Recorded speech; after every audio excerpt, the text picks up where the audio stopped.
নমস্কার বন্ধুরা, সবাইকে জানাই শুভ সকাল। তো বন্ধুরা, আপনারা দেখতে পাচ্ছেন এখানে পুজোর আয়োজন করা হয়েছে। বাবা পঞ্চাননের পুজোর অনুষ্ঠান হচ্ছে এখানে। তো গ্রামের সবাই এখানে উপস্থিত আছেন। গ্রামের সকলকে নিয়ে এই পুজোর অনুষ্ঠান।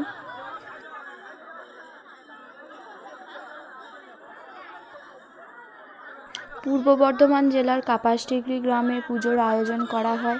এই পুজো আনুমানিক 150 বছরের পুরনো।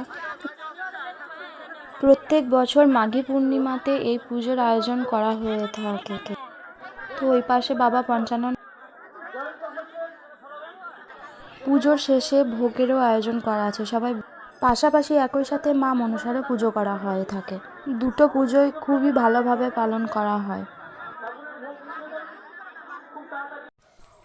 কত ভোগের আয়োজন করা হয়েছে, দেখুন কত রান্না হচ্ছে। খিচুড়ি, বাঁধাকপির তরকারি আর পায়েস, এই দিয়ে সবাইকে ভোগ বিতরণ করা হয়ে থাকে। পারবে বলো এবার।